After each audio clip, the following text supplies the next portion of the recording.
اتخذوا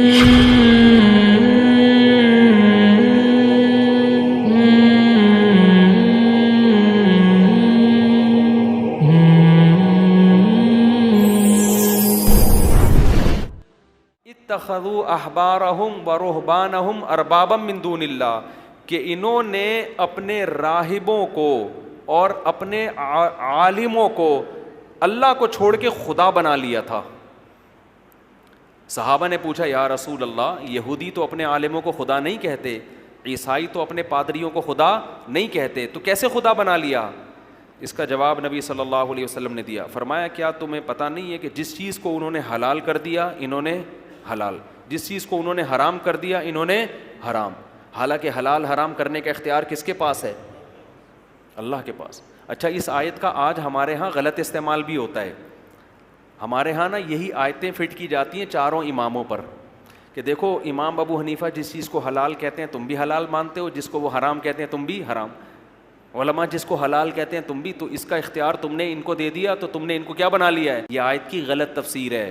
آیت کا مطلب یہ ہے کہ یہودیوں نے، عیسائیوں نے اپنے پادریوں کو یہ رائٹ دیا ہوا تھا کہ آپ شریعت میں چینجنگ کر سکتے ہیں، ان کا یہ نظریہ تھا، جبکہ ہمارا یہ نظریہ نہیں ہے کہ امام حنیفہ شریعت میں چینجنگ کر سکتے ہیں۔ حلال کو حلال بتانا الگ چیز ہے، حرام کو حرام بتانا یہ تو علماء کا کام ہے، وہی بتائیں گے، اور علماء عام آدمی سے زیادہ اچھا بتا سکتے ہیں۔ یہ جو لوگ کہتے ہیں نا کہ انہوں نے علماء کو خدا بنا لیا ہے، مجتہدین جس کو حلال کہتے ہیں یہ حلال مان لیتے ہیں، بھائی وہ حلال بتاتے ہیں، کرتے نہیں ہیں۔ اگر امام ابو حنیفہ اللہ کے حرام کو حلال کر دیتے تو وہ امام ابو حنیفہ نہیں ہوتے، معاذ اللہ نقل کفر، وہ کافر ہوتے، اسلام سے خارج ہوتے ہماری رائے میں۔ ایک طرف آپ ان کو امام ابو حنیفہ بھی کہہ رہے ہو اور ان پہ یہودیوں والی آیتیں بھی فٹ کر رہے ہو، تو یہ سینس لیس ہونے کی دلیل ہے۔ یہ اس کی علامت ہے کہ جس کو یہ والی آیت کا مطلب سمجھ میں نہ آئے وہ باقی آیتوں کا مطلب ہمیں کیا سمجھائے گا؟ تو اس لیے ہم مجتہدین کو اپنا باپ بناتے ہیں کہ قرآن و سنت ہم ان سے سمجھیں گے، آپ سے نہیں سمجھیں گے۔ اور ظاہر ہے قرآن کہتا ہے فاسألوا اہل الذکر، اہل علم سے سمجھو، سمجھتے ہو؟ تو یہ آیت کا غلط استعمال بھی، دو انتہائیں ہیں نا، گمراہی دو انتہاؤں کو کہتے ہیں۔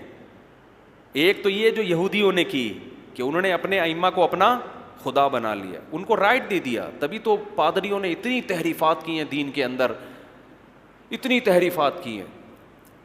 تو عیسائیوں کا عقیدہ تھا کہ پادری کر سکتا ہے، سارے پوپ مل کے چینجنگ کر سکتے ہیں، ہمارا یہ عقیدہ نہیں ہے، نہ امام حنیفہ ایسا کر سکتے ہیں، نہ انہوں نے کیا ہے، اگر کیا ہے تو اسلام سے خارج ہیں۔ تو کسی عالم کو فالو کرنے میں یہ آیت فٹ نہیں کی جاتی۔ ہاں جب یہ آیت فٹ کی جائے گی جب آپ کو 100% یقین ہو کہ اس عالم سے غلطی ہوئی ہے، اس کے باوجود آپ اس عالم کو فالو کر رہے ہو، تو یقین سے کوئی دلیل لے کر آئے، تو ایسی دلیل لوگوں کے پاس نہیں ہے، وہ اپنے مطلب کی دلیل لا رہے ہوتے ہیں، مخالف والے کی دلیل کو پی رہے ہوتے ہیں۔ اور اگر کہیں ایسا ہوا ہے امت نے دیکھا کہ امام حنیفہ سے کسی مسئلے میں خطا ہوئی ہے تو پھر امت نے فالو ہی نہیں کیا اس مسئلے میں امام حنیفہ کو۔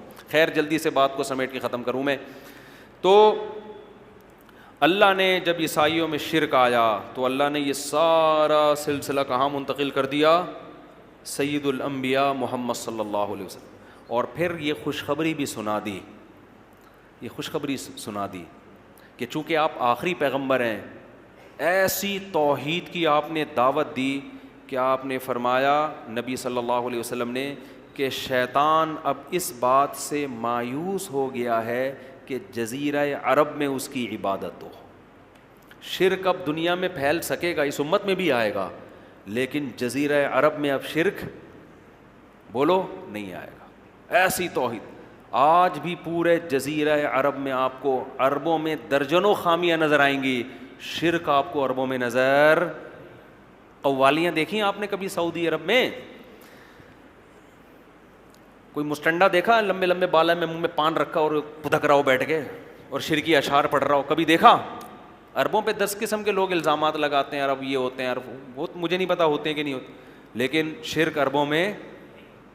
اگر یہ قبر جو نبی صلی اللہ علیہ وسلم کا روضہ اطہر ہے فرض کرو پاکستان میں ہوتا کیا محفوظ رہ سکتا تھا؟ سوال ہی پیدا نہیں ہوتا. شرک کا سب سے بڑا گڑھ بنا دیا ہوتا ہے یہاں لوگوں نے. یہاں مزار پرستی ہے, یہاں قبر پرستی ہے, یہاں جن چڑیل بھوتیں بہت ہیں یہاں پہ, ہر دوسرا آدمی عامل بنا ہوا ہے. سعودی عرب میں کوئی روحانی علاج کی دکان کھول کے تو دکھائے, فوراً پولیس پکڑ کے اندر. وہ چیختا رہے کہ اس پہ قرآن و حدیث سے, وہ کہتے دفعہ ہو یہاں سے, بڑا آیا ٹوپی ڈرامہ. یہ سارے چورن روحانیت کے نام پہ یہاں بکتے ہیں. ایک عرب سے ایک پاکستانی خاتون آئی, سعودی عرب میں پیدا ہوئی, وہیں رہیں, پاکستانی تھیں اصل میں, وہ یہاں آ گئیں. یہاں ان کی کسی عالم سے شادی ہو گئی. وہ کہہ رہی میرے تو عالم, اچھا صحیح وہ عقیدہ عالم تھے, وہ توحید پرست. کہہ رہے ہیں یہ ہر وقت نظر اتارتے رہتے ہیں بیٹھ کے. یہ کبھی کہتے ہیں اس نے فلانے چڑیل جادو کر دیا, اس نے جن کر دیا, اس نے یہ کر دیا, کبھی وہاں سے تعویذ, کبھی وہاں سے تعویذ. کہہ رہے ہیں یہاں کے توحید پرستوں کا یہ حال ہے. میں نے ان سے کہا, میں نے کہا بہن آپ سعودی عرب سے آئی ہو, یہاں پر یہی ہے. ہاں کچھ لوگ بچے ہوئے ہیں یہاں, نیک لوگ بھی یہ کام کر رہے ہیں. ادھر سے تعویذ, ادھر سے فلیتا, ادھر سے پلیتا, ادھر سے ایک دھاگا یہاں ڈال دیا, ادھر سے ایک بغل میں گھسا دیا, ادھر سے کسی بزرگ کے پاس. ایک آدمی کہتا ہے میں شارجہ میں 15 سال رہا ہوں, ایک پٹھان دوست تھے, انہوں نے مجھے بتایا. کہہ رہے نہ کوئی میں نے جن دیکھا, نہ چڑیل, نہ بھوت, نہ کوئی روحانی عامل. کہہ رہا ہے میں گاؤں جس دن آیا ہوں ہر دوسرے آدمی پہ چڑیل یا بھوت. سمجھتے ہو؟ تو اللہ نے ایسے پیغمبر دیے کہ آپ صلی اللہ علیہ وسلم نے 2 خوشخبریاں سنائی. نمبر 1, میری پوری امت اب کبھی بھی گمراہ نہیں ہوگی. عیسائیوں میں پوری امت خراب ہو گئی. نبی نے فرمایا میری امت کی ایک بڑی جماعت, لا تزال طائفۃ من امتی ظاہرین علی الحق, بہت بڑی ایک جماعت ہوگی جو حق پر غالب رہے گی. تھوڑے سے لوگ نہیں, ہول سیل کے حساب سے بزرگان دین ہر دور میں نیک لوگ موجود رہیں گے. بزرگ مارکیٹ سے شارٹ نہیں ہوں گے. ٹھیک ہے پاکستان میں بر صغیر میں شرک بھی بہت ہے, لیکن توحید پرست بھی الحمدللہ ہول سیل کے حساب سے ملیں گے. تبلیغ جماعت کو دیکھ لو, ہمارے دینی مدارس میں علماء کو دیکھ لو, وہ شرک نہیں پھیلاتے. تو قوالیاں بھی ہیں, مزار پرستی بھی ہے, دھمالیں بھی چل رہی ہیں, فلانے عرس بھی ہو رہا ہے, لیکن اس کے خلاف بولنے والے بھی بہت. یہ تو عجمیوں میں, اور عرب میں اللہ نے ایسا کیا کہ وہاں یہ ہے ہی نہیں. ٹھیک ہے نا, وہاں حدیث میں آتا ہے مفہوم ہے شیطان بوریا بستر لے کے کیا ہو گیا ہے, گول جزیرہ عرب سے مایوس ہو گیا. بھی یہاں بت پرستی نہیں آ سکتی, یہاں اب شرک نہیں آ سکتا. تو یہ عربوں کی بڑی خاصیت ہے. دوسری نبی نے خوشخبری کیا سنائی؟ پہلی خوشخبری امت گمراہی پہ جمع نہیں ہوگی. دوسری خوشخبری یہ امت, ہاں دوسری خوشخبری جزیرہ عرب میں شرک نہیں آئے گا, جزیرہ عرب میں شرک نہیں آئے گا. تیسری خوشخبری امت کی ایک جماعت دین کو بچانے کے لیے ہمیشہ لڑتی رہے گی.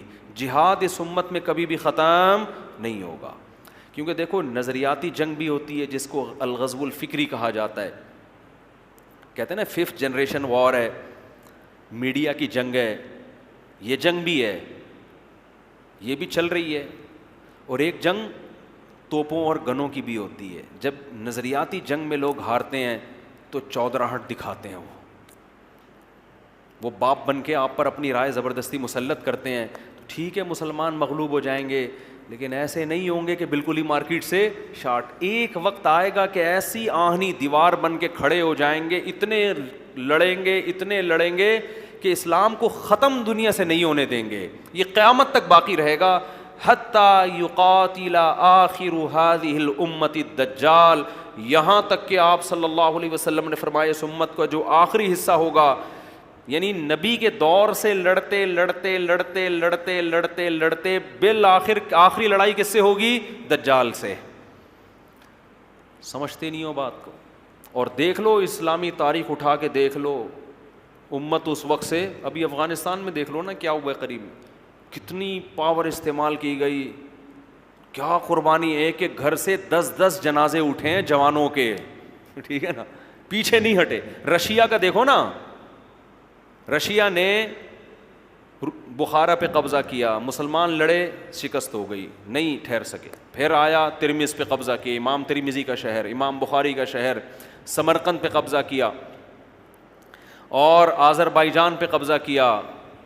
بڑے بڑے فقہا محدثین ان علاقوں میں پیدا ہوئے. ہوتے ہوتے ایسا لگ رہا تھا اب اسلام دنیا سے کیا ہو جائے گا، ختم. بالآخر وہ فوجیں کہاں داخل ہوئیں، افغانستان. اس کے بعد ان کا ہدف تھا پاکستان. لیکن نبی نے کیا فرمایا، میری امت ایسے چین سے بیٹھے گی نہیں، مزاحمت کرے گی، وہ مزاحمت کرے گی، کیونکہ آخری نبی ہیں، آخر تک باقی رہنا ہے. کیا مزاحمت ہوئی ہے بھائی، افغانستان میں 16 لاکھ سے زیادہ انسانوں کا خون بہا ہے، اور اس سفید ریچھ کو، اس کے پاؤں کو اٹھا کے ایسا پیچھے دھکیلا ہے کہ اب جا کے رشیا کی معیشت کچھ بحال ہوئی ہے. اب بھی رشیا نے جب بدماشی دکھائی ہے تو افغانستان جیسے غریب ملک پہ نہیں، یوکرائن پہ حملہ کیا اس نے. ادھر نہیں آ رہا وہ. بھائی تیری معیشت خراب ہو گئی تو دوبارہ افغانستان میں آ، پھر کراچی میں گرم پانی پہ قبضہ کر، گوادر پہ قبضہ کر، دے دنادن تیرے جہاز آئیں گے اور تیرے ہی جہاز دنیا میں جائیں گے. ہونا تو یہ چاہیے تھا نا. اس نے کہا نہیں بھائی یہ میں افورڈ، ایکسکیوز می سر کائنڈلی، یہ میں افورڈ نہیں کر، کیونکہ درمیان میں ایک چیز آ رہی ہے. ٹھیک ہے، ایک انتہائی غریب ملک آ رہا ہے بیچ میں، جس کے پاس نہ کھانے کو روٹی، نہ پہننے کو کپڑا، نہ کوئی مضبوط آرمی، نہ کوئی ٹریننگ یافتہ فوج، نہ اس کے پاس ہوائی جہاز ہیں، نہ اس کے پاس ٹینک ہیں. پریشر کوکر سے تو بم بناتے ہیں بیچارے وہ. اور رشیا اتنی زبردست آرمی، لیکن رشیا کہہ رہا ہے کہ یہاں سے میں ٹاپ کے نہیں جا سکتا. سمجھتے ہو؟